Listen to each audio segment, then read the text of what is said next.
Why throw a party when you could throw freaking mortars? It's Beauford T. Anderson on today's Motivated Moments in History.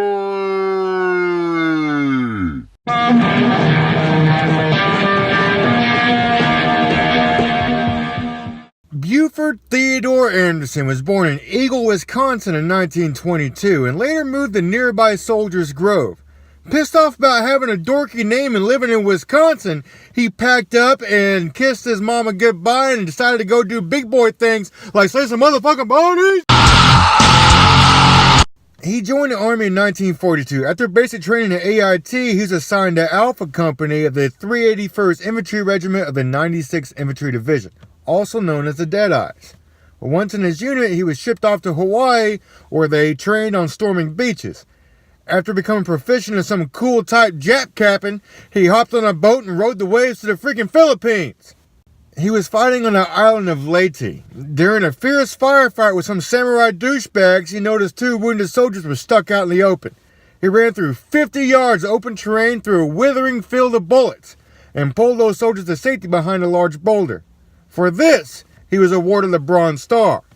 After cleaning house in Leyte, he continued his title reign in the Pacific Ass-Kicking Championship and went on to Okinawa.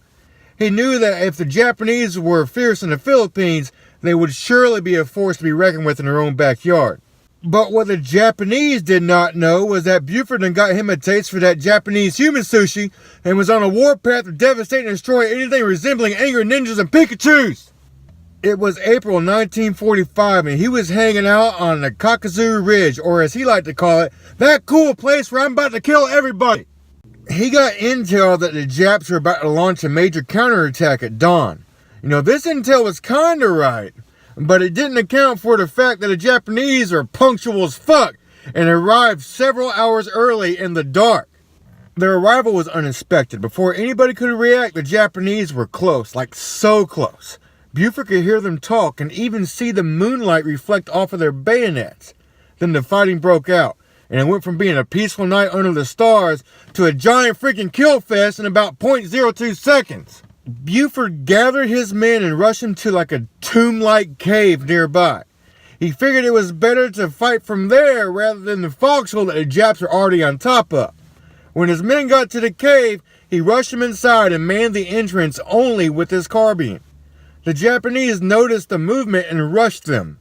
He wasn't able to make out who they were until they're right up on his position, and when he did, he shot those dick faces at point blank range and their stupid Nintendo making faces. This wasn't like 10 feet away point blank. This wasn't like I could probably hit this guy with a football point blank. This is about as point blank as you could possibly get.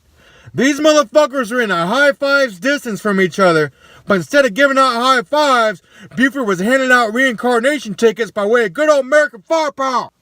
After clearing his immediate front from the oncoming Japanese, he stumbled across a dud mortar. He was running low on ammo and was desperate for something, so he grabbed the mortar and threw it at those Japs, and the sumbitch exploded.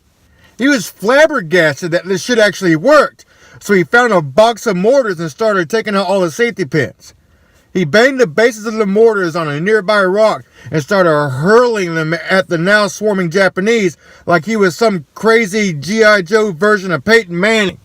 On a side note, I really think Peyton Manning is better than Tom Brady because, if Peyton Manning was under Bill Belichick, he would have won at least 7 Super Bowls.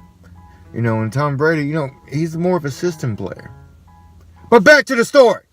The blast started tearing apart the enemy troops, and Beauford was even injured by the danger close shrapnel sprays. His barrage of Hail Marys drastically minimized the invading force and forced him to a draw. During the retreat, some soldiers noticed that Beauford was in dire straits and bleeding profusely from a severe shrapnel wound. He refused evacuation until he could reach his commander on the radio and gave him a sit rep so the commander could better maneuver and defend their positions. For these actions, Beauford T. Anderson was awarded the Medal of Honor. The shrapnel wounds ended the war for Beauford. He was sent back to the States and eventually left active duty. He joined the reserves and was later commissioned to a butter bar.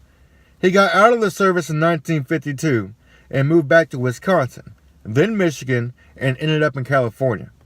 On the West Coast, he moved to Seaside and became mayor. as well as a city councilman and a county supervisor. After retirement, he moved to a ranch and stayed there for the rest of his days. Beauford T. Anderson died in 1996, and he's buried at Arlington.